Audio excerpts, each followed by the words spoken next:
Je voudrais un peu parler de mon expérience d'entrepreneur en France pour créer cette application qui me tient à cœur et pourquoi je suis arrivé là. Donc, pour aller un peu plus sur, pour compléter un peu plus ce qui fait que je suis là, en fait, on parle beaucoup de sens, on parle beaucoup de l'audition. Et c'est quelque chose que je trouve à la fois très différenciant et en fait assez banal finalement. C'est la communication. C'est tout simplement le fait que peu importe notre capacité d'écoute, c'est vraiment l'audition est un seul composant de cette capacité d'écoute que nous avons tous, que ce soit pour être avec nos proches, pour se former, pour apprendre, pour interagir au travail. Et la vérité, c'est que je me retrouvais tout souvent en tant qu'étudiant à demander à mes camarades de classe, mais qu'est-ce qu'il a dit le prof? La conclusion, c'est qu'ils retiennent très peu de ce que dit le prof. Ils retiennent 10%. Et qu'au final, je ne me retrouve pas plus désemparé qu'eux. On fait chacun ses devoirs, on fait comme on peut. Mais au final, c'est notre capacité à comprendre, à retenir ce que l'autre dit qui est le plus important. C'est ça qui est vraiment la clé, en fait. Vous pouvez lire un livre de 400 pages, vous allez retenir 1, 2 ou 3 messages. Qu'elle fasse 10 pages ou 400 pages. Et pour moi, c'est ça qui est important à saisir quand on parle de limitation des autres, des handicaps, etc. C'est-à-dire aussi, mais qu'est-ce que cette personne retient au final? Qu'est-ce qu'elle peut faire au final? C'est ça qui est le plus important. Et on voit ça souvent. L'autre jour, j'ai été à un autre séminaire, le soir, animé par un coach qui accompagne les personnes sourdes en entreprise. Elle est confrontée souvent à des managers qui lui disent « Je cite, je ne sais pas trop quoi faire, voilà, j'ai une promotion à faire, c'est des candidats, qu'est-ce que je fais ?» Et pour cette personne, cette coach, la réponse est tellement évidente. Vous avez 2 personnes avec qui vous hésitez. Il y a une personne qui a un parcours qui fait que jusqu'ici, elle s'est bataillée, elle s'est mise en cause, elle s'est bataillée, elle s'est démontrée. Elle a dû faire beaucoup plus d'efforts pour en arriver jusqu'ici. Jusqu'ici, le manager a un choix entre ces 2 personnes. Mais ça veut dire que cette personne qui a réussi jusque-là va aller encore beaucoup plus loin. C'est-à-dire que sa marge de progression est plus forte.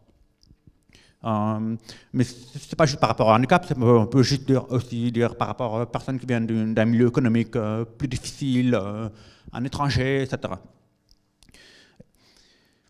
Ce que j'aimerais donc mettre en valeur ici, c'est le fait que l'entrepreneuriat aussi correspond aussi à ce défi de remettre en question des statu quo.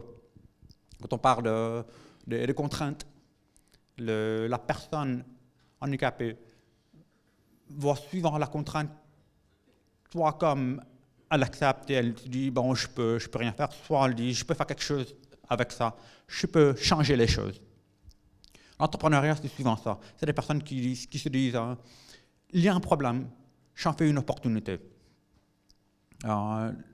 Et c'est vrai qu'en tant que personne handicapée, nous avons cette particularité à vivre tout le temps des contraintes et à avoir des opportunités dans cela. Donc, c'est là où j'ai eu ce déclic pour faire Wash Voice. Je travaille en tant que manager chez Orange. Curieusement, on m'a demandé d'être celui qui anime les réunions, qui organise les business reviews, etc. Je suis la personne sourde dans cette pièce. Je suis celui qui entend le moins et c'est moi qui est censé animer les réunions. Et c'est curieux parce que, en fait, ils comprennent que je suis capable de demander aux autres de rester sur le sujet, de ne pas couper la parole de l'un à l'autre pour que je puisse suivre, etc.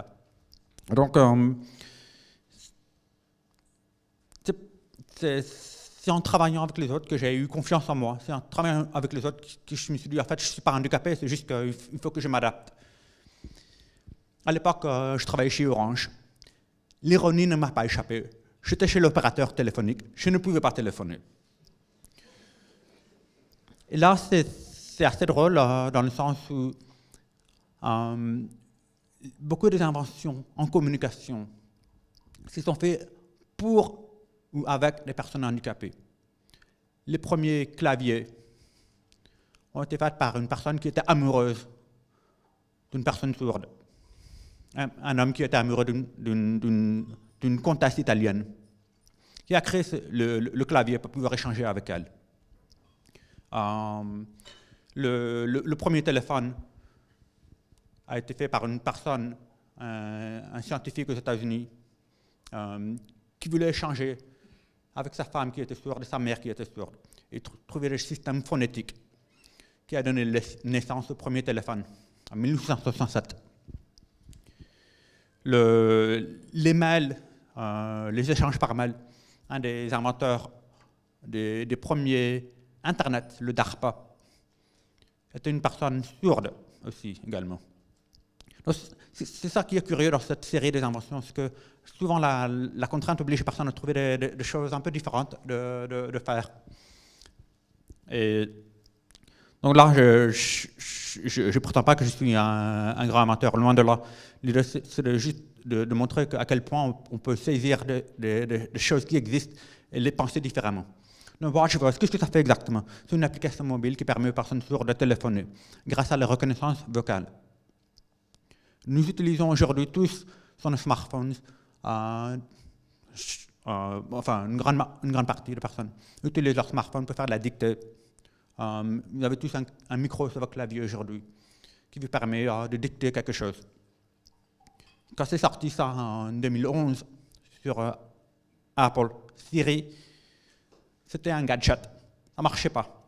Au fur et à mesure des évolutions de cette technologie, aujourd'hui, c'est impressionnant. Vous êtes tous capables de dire quelque chose sur votre téléphone et ça va le transcrire. Et le taux d'erreur est très faible, à 5%. C'est impressionnant comme réussite. Pour moi, ça a été le déclic. Je me suis dit, une personne qui peut parler à une machine, qui le transcrit automatiquement, moi j'ai envie d'avoir accès à cette transcription. Pourquoi ne pas l'utiliser dans le téléphone? Chez Orange, ils ont adoré le concept. J'étais invité par tous les directeurs du Technocentre, Orange Valley, etc. Alors, souvent dans les grands groupes, il y a entre l'enthousiasme autour d'un projet et l'exécution d'un projet, il peut y avoir un certain délai. Et j'ai eu la chance d'arriver à développer ce projet au même moment où en France, enfin, l'engouement s'est pris autour de toute cette notion de start-up. Il y a des accélérateurs, des incubateurs partout. Donc, c'était le bon moment de se lancer. Là, j'ai eu cette chance de faire ça à ce moment-là. J'avais essayé plusieurs projets entrepreneuriaux par le passé. Je voulais vendre des smoothies en France. Je ne sais pas si vous connaissez les smoothies. Eh bien, je faisais ça en tant qu'étudiant pour gagner de l'argent de poche. J'en ai fait pendant 3 ans en Californie. Et en arrivant en France, je me suis dit, ça va être la révolution, tout le monde va boire des smoothies. À l'époque, on m'a dit, il fait trop froid en France, ça ne marchera pas. C'est imprononçable. Les choses à emporter, les Français, ils n'emportent pas des choses. Les vitamines, le franchiment équilibré, ce n'est pas nécessaire. Plein des arguments. Et j'ai eu d'autres idées similaires. Et à un moment, il faut vraiment se dire, quand on a quelque chose, qu'on le sent bien, il faut y aller, quoi. Peu importe ce qu'on va vous dire. Vous avez une vision, vous y attachez, allez-y. Donc, cette fois-ci, je me suis dit, bon, je me lance. Donc, aujourd'hui, WatchVoice, ça fait 4 ans que je développe ça. Ça fait 3 ans que je me suis mis à mon compte. Ça fait 2 ans que j'ai fait une levée de fonds participatif avec d'abord un Kickstarter, c'est-à-dire la communauté qui finance un projet qui n'existe pas encore. C'est assez innovateur pour la France d'ailleurs, de dire on veut investir quelque chose qui n'existe pas encore. Et ça, je trouve que c'est extrêmement important que les gens aient confiance dans une vision et un projet pour dire je vais faire ça. Et enfin, l'année dernière, une levée de fonds participatif auprès des investisseurs. Et ça a été vraiment pareil, un témoignage à la fois de confiance dans ce qui peut exister, ce qui va arriver, et aussi dans le mode collectif de prendre des décisions. Je trouve ça très, très, très puissant, à la fois pour les investisseurs et pour l'entrepreneur. Pour l'entrepreneur parce qu'il a accès à un pool, un talent des investisseurs autour de lui. Et pour les investisseurs qui se répartissent entre eux le risque et qui se disent collectivement on va aider ce projet. Ça, c'est très, très puissant. Voilà.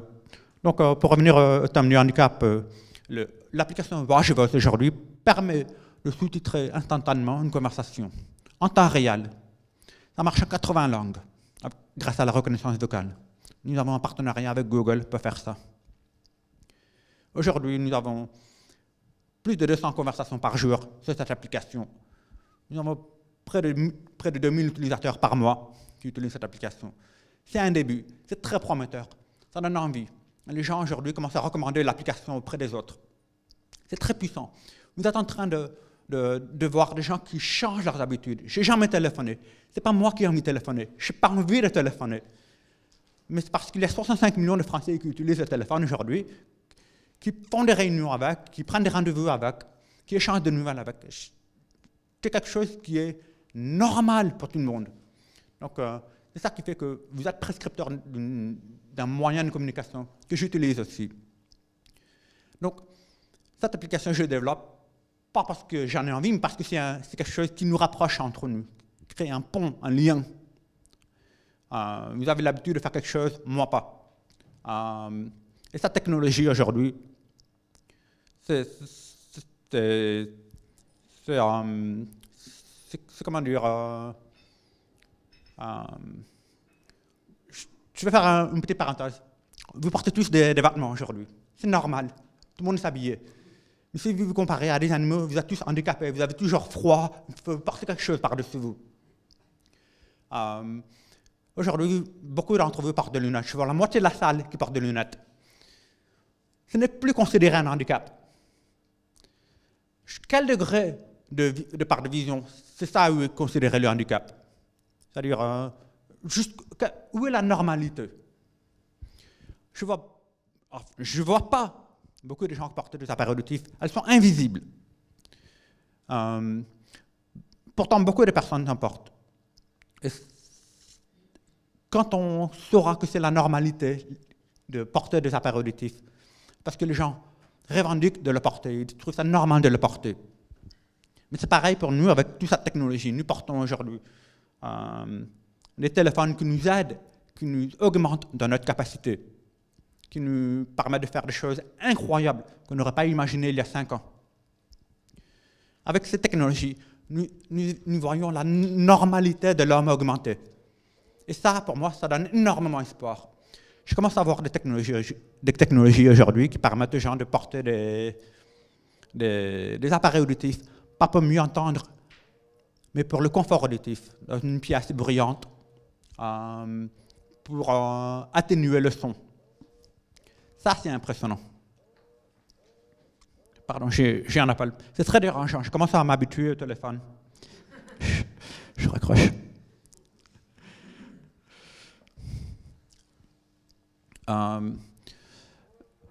Voilà. J'espère ne pas avoir trop pris de temps. Je voulais vraiment profiter de cette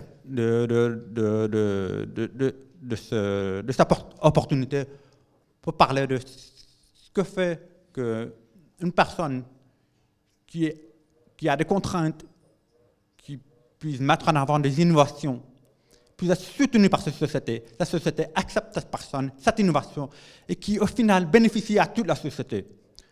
Comme le clavier l'a fait, comme le téléphone l'a fait à un moment, comme aujourd'hui, nous...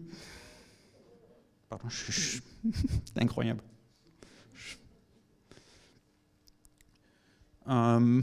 Comme...